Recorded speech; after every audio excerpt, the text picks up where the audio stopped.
Olá, seja bem-vindo mais uma vez aqui ao nosso canal Crescer na Fé, onde partilhamos um pouco da Palavra de Deus. Convidamos a você a estar presente conosco e se você não for inscrito, se inscreva, deixe o seu like e vamos juntos partilhando a Palavra de Deus e fazendo o reino de Deus acontecer. Então seja bem-vindo e vamos lá para mais um encontro Crescer na Fé.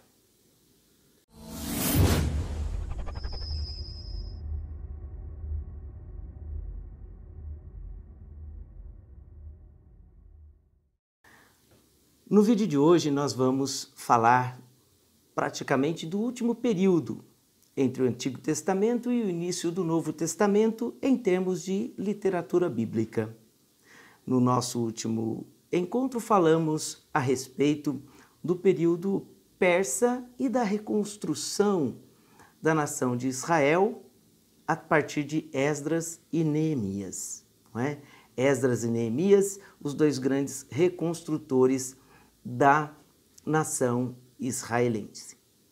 Depois dos reis Ciro, depois de Dario, Xerxes, o que nós temos para contar?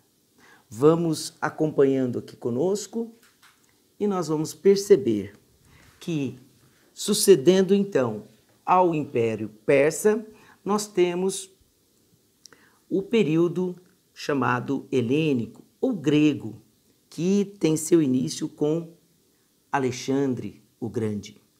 Ele, esse rei macedônio, começa a conquistar toda aquela região e então a cultura grega começa a se expandir, não é? Desde o ano 333, mais ou menos, nós vamos ter até o ano de 63, este grande período que também vai ser um período importantíssimo dentro da nossa história bíblica.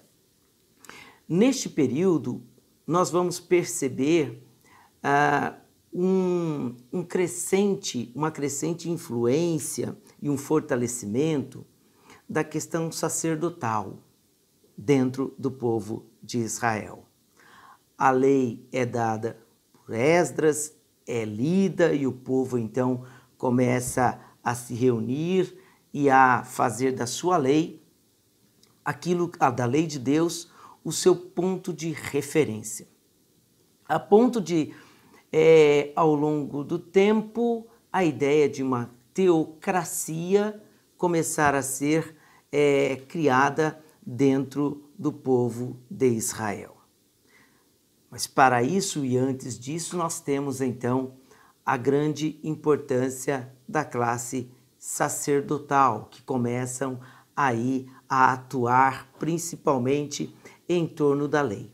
E já adiantamos a você, por conta dessas questões também que na época de Jesus nós teremos a importância do templo e a importância de alguns grupos que vão surgir a partir também desta realidade, como, por exemplo, os fariseus, os saduceus, os zelotas, os essênios. Esses grupos começam a surgir por conta dessa nova realidade pela qual passa o povo de Israel.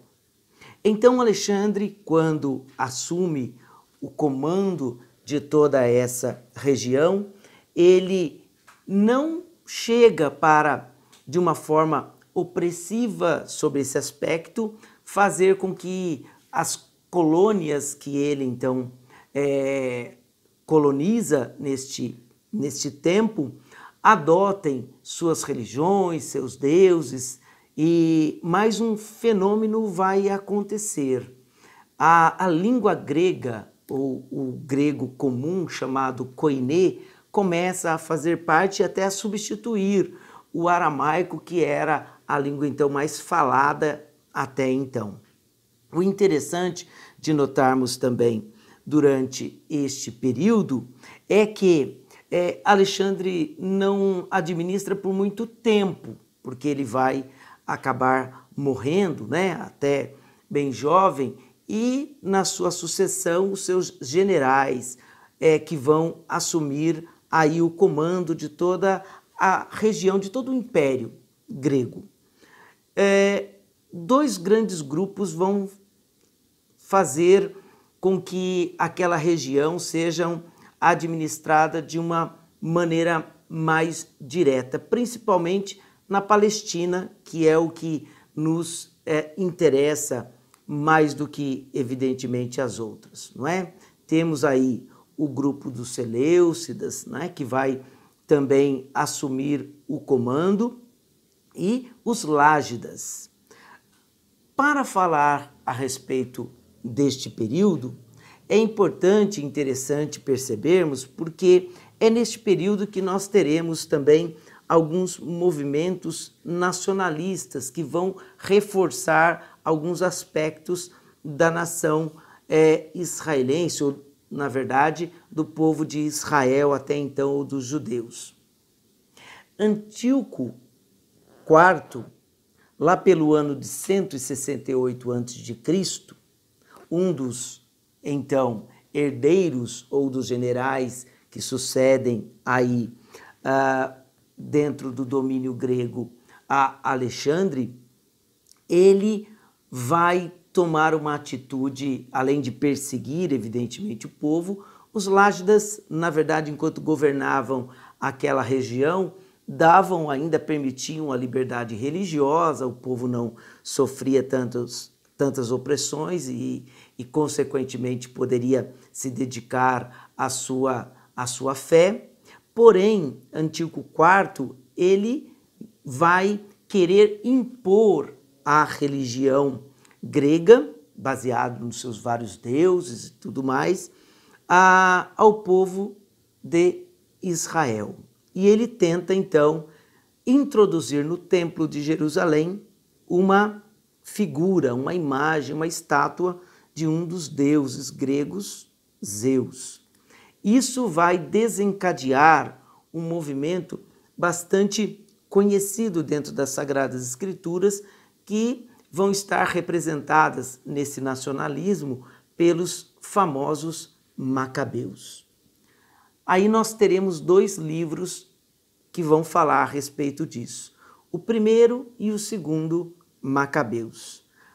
Judas Macabeus lidera a resistência, não é? Vai liderar a resistência e vai conseguir se antepor a essa blasfêmia, não é? Ou seja, essa tentativa aí de Antíoco de impor no Templo de Jerusalém uma divindade pagã, sob o ponto de vista do povo judeu.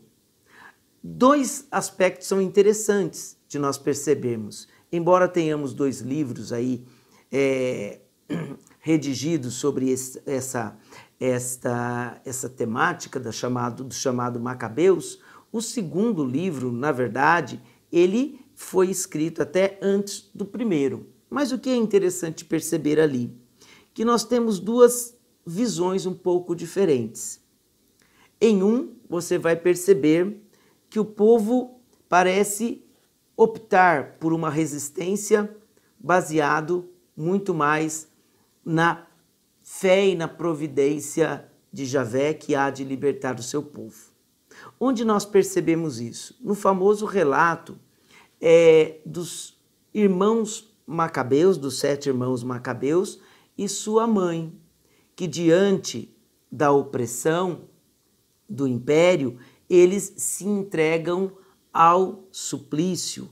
Então é o famoso testemunho dos Macabeus, que se deixam supliciar, ou seja, se deixam martirizar em nome da fé. E um outro lado, uma outra forma de encarar a situação, nós vemos então em Judas Macabeus, que vai se levantar e pegar evidentemente em armas e tudo mais, e vai organizar a resistência. Mas o que é interessante também entendermos deste período? Quando Judas Macabeus, e obviamente toda a sua família consegue esse intento, eles acabam por criar uma dinastia, a famosa dinastia Macabeia, né?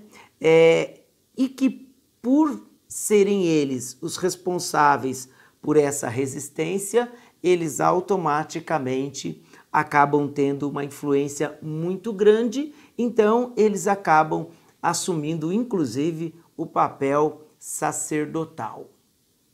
O que é importante percebermos? Que Herodes, que nós estaremos falando depois no período romano, ele vai esposar exatamente a última descendente dessa dinastia, Mariana. Então ele se casa com Mariana e exatamente para quê? Porque Herodes, na verdade, ele não é judeu de nascença.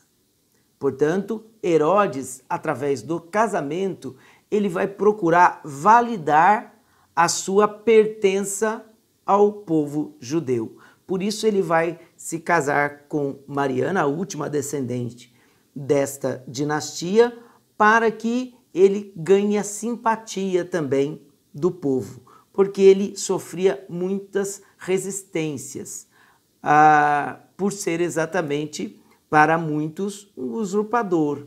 Estava no trono de Israel, porém ele não era judeu, não é? Então, interessante notarmos que durante este período vamos ter uma produção literária também muito interessante. É deste período que nós teremos o livro do Eclesiastes, o Eclesiástico, também teremos o livro As Crônicas 1 e 2, vamos poder perceber que eles vão chegar na sua redação final, e é uma releitura também de 1ª e 2ª Samuel, o livro de Reis, ou seja, o povo reconta a sua história. O livro de Daniel, que nós vamos perceber, onde Daniel vai falar muito a respeito também da ocupação de impérios estrangeiros e vai combater os falsos deuses, usando a figura de Nabucodonosor, principalmente, que a gente já sabe, foi o rei lá da Babilônia, mas que o livro de Daniel usa aqui como pano de fundo, para falar exatamente desse período onde este Império Grego está querendo introduzir uma nova religião através, então, dos generais que vão sucedendo aí a Alexandre o Grande. Neste período, o período helênico, também acontece um fato muito interessante que vai dizer respeito aos discípulos de Jesus. Neste período, o povo já estava um pouco distante do idioma hebraico, porque o grego começou a ser a língua mais falada, então, nesse momento. A partir daí, o que é que nós temos? Um fato muito interessante. Em Alexandria, é reescrita o que nós temos até então como a Bíblia. E por que isso é importante e interessante? Porque esta edição que você vai encontrar aí nos estudos e nos manuais que falam a respeito da Bíblia, chamada a tradução dos 70, ou seja, como se deu esse processo? Pelo povo já estar um pouco distante do seu idioma e o grego ser o idioma mais falado, sábios que saíram da Palestina e foram até Alexandria para reescrever a palavra de Deus, ou a lei, no idioma grego. Então, essa tradução ela foi feita do hebraico para o grego, para que o povo pudesse ter contato com a palavra de Deus, principalmente aqueles que já também não habitavam mais na Palestina.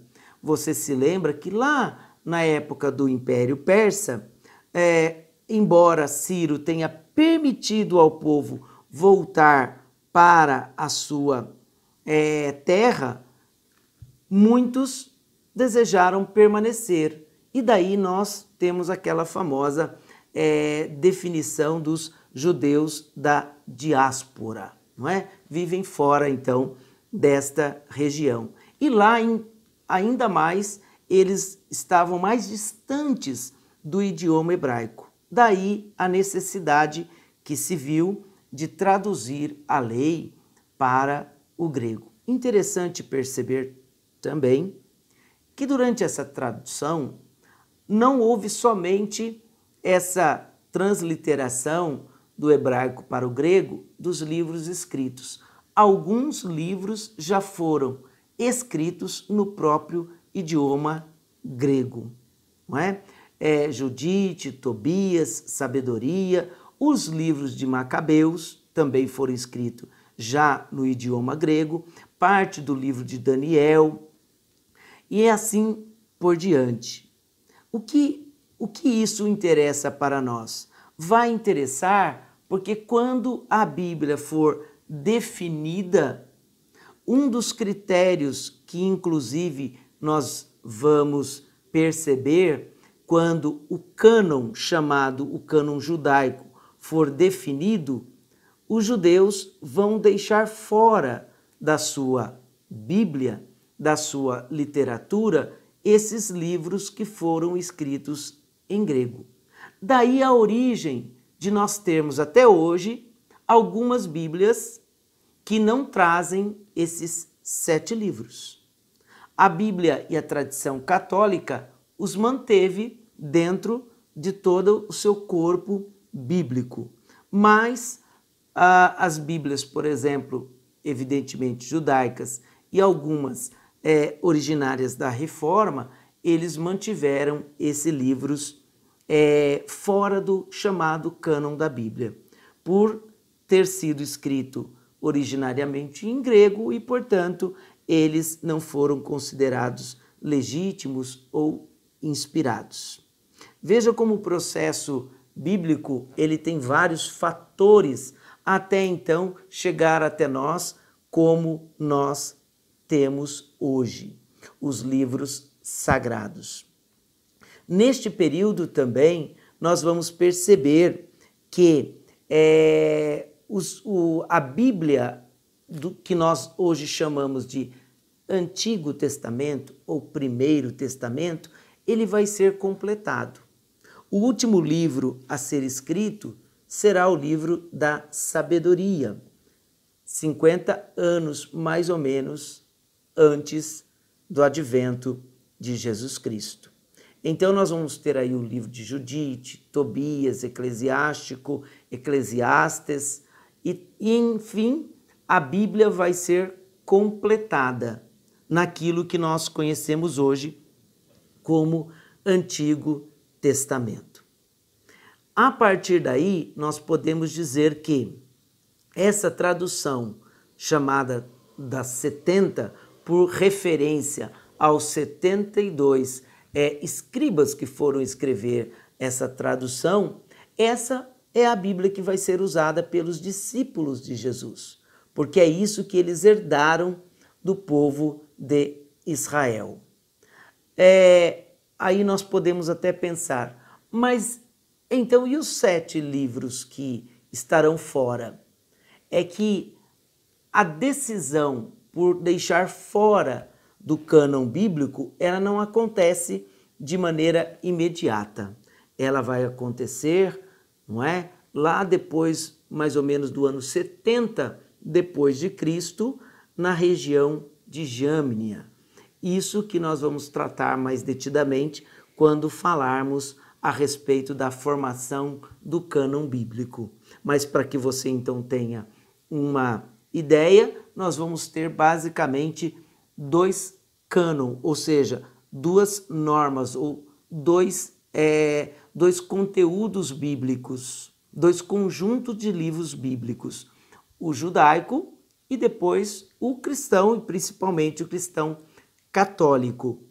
O texto judaico, o cânon judaico, não trará esses 7 livros e a tradição cristã católica manteve esses 7 livros na sua Bíblia. Essa, aliás, vai ser a nossa grande diferenciação entre as traduções bíblicas católicas das demais traduções também.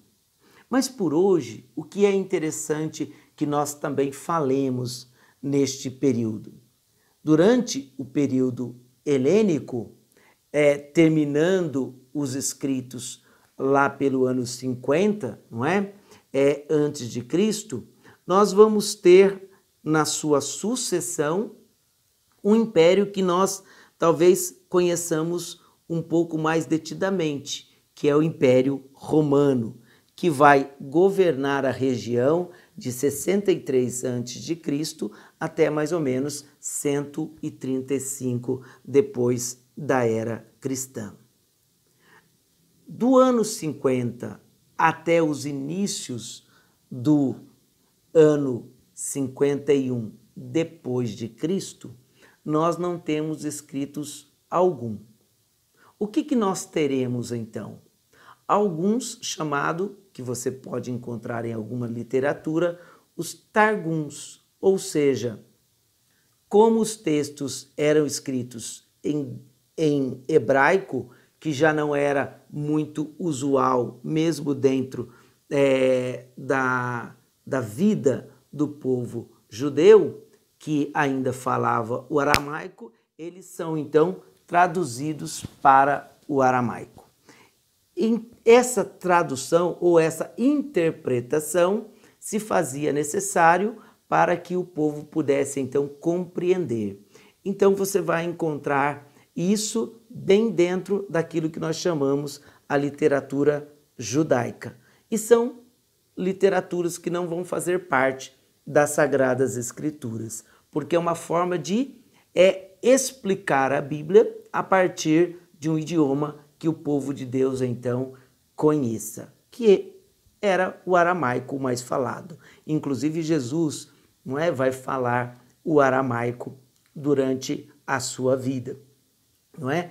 E finalizando então o nosso encontro de hoje, um fato muito interessante é percebermos que neste intervalo, que é chamado intertestamento, que vai exatamente do ano 50 da edição do Livro da Sabedoria até o ano 51, que é a primeira carta aos Tessalonicenses, que será o primeiro escrito do Novo Testamento, quando Paulo escreve aos Tessalonicenses, este intervalo será então conhecido como o intertestamento.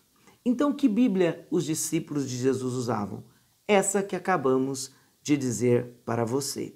A tradução chamada Tradução dos 70, que foi escrita em Alexandria, tá certo? Outro detalhe importante para entendermos isso. As narrativas de Daniel, e se você pegar também os escritos da tradução das 70 no livro do profeta Isaías, nós temos uma reelaboração do momento pelo qual o povo está passando. Não tem mais rei, eles têm aí os sacerdotes, Herodes, ele assume o trono, na verdade, mas muito mais por uma conveniência de Roma do que qualquer coisa, não é? Tanto que ele vai, como dissemos, casar com uma descendente da dinastia dos Macabeus para tentar validar o seu reinado, mas fato é que a esperança messiânica de que Deus vá governar o seu povo, ela começa cada vez mais ganhar força, ganhar corpo. E um texto de Isaías, da tradução das 70, nos mostra muito bem este movimento. O texto que vai falar para nós que uma jovem conceberá e dará à luz um filho, e ele será chamado Emanuel, ou seja, Deus conosco, na tradução da 70, ele vai ser traduzido por uma virgem. Uma virgem conceberá e dará à luz a um filho. Isso tudo, na verdade, está na base de uma expectativa messiânica. E Jesus, então, começa a ser o esperado. Embora não se saiba exatamente quem, mas a crença no Messias, no ungido de Deus, que irá governar o seu povo, ela é agora, então, a grande esperança, a grande expectativa que o povo passa a ter. Tanto que, quando nós olharmos o Evangelho, nós vamos perceber que essa vai ser sempre a grande questão, inclusive de João Batista, quando ele manda os seus discípulos dizerem a Jesus: é você mesmo ou devemos esperar outro? Então, neste tempo que nós estamos já vivendo, terminando aí a reflexão do Antigo Testamento na sua formulação em termos de livros, nós já entramos nessa expectativa da espera do Messias, que vai se dar pelo seu nascimento, não é? Já na época de Herodes. Nós vamos perceber isso, não é? Jesus nasce sob o governo de Herodes, que inclusive depois vai mandar perseguir o menino, porque ele teria nascido e ele estaria colocando o seu trono em risco. Tá certo? Então, meus queridos, essa grande trajetória que fizemos nos mostra como os livros então foram sendo escritos, mas como a história também ela se interlaça nessa grande história da salvação, mas ao mesmo tempo da história humana. A Bíblia é um livro que brota da vida. Ela quer dar resposta aos grandes anseios e os problemas das pessoas e principalmente do povo de Deus. E a grande esperança que, depois de tantas experiências de perseguição, exílio e frustrações, fidelidades ou não, nasce uma expectativa. Qual é essa? De que um menino nos será dado. Um filho há de nascer e ele será chamado o grande, o Emanuel, o Deus conosco, o príncipe da paz. Então, nessa expectativa, da qual estamos também vivendo, nós, ao encerrarmos esses nossos comentários sobre a palavra de Deus, esperamos que você também possa, a partir de tudo isso, criar e se abrir novamente para a chegada do Deus menino. Ele vai ser exatamente o cumprimento de toda essa grande tradição de fé, tradição literária, oral e escrita. Ele vai então dizer, como lá no capítulo 4 de Lucas: o Espírito de Deus está sobre mim, porque me ungiu e me consagrou para levar a boas novas aos pobres, curar os contritos de coração, libertar os cativos e anunciar o ano da graça do Senhor.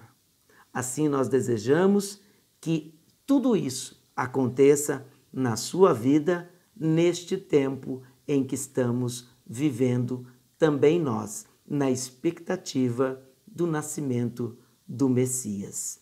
Por isso é Natal, é nascimento, é vida nova, é esperança que se renova. Com isso nós queremos desejar a você também um santo e abençoado Natal e que todas as nossas esperanças sejam renovadas na pessoa do menino que nasce para a nossa salvação. Terminamos aqui as nossas reflexões e convidamos a você a rever tudo isso que falamos durante esses nossos encontros. Estaremos fazendo uma pausa a partir de agora e voltaremos então lá no mês de fevereiro para falarmos já sobre o Novo Testamento. Que você fique com a graça de Deus e que a luz do menino ilumine toda a sua história.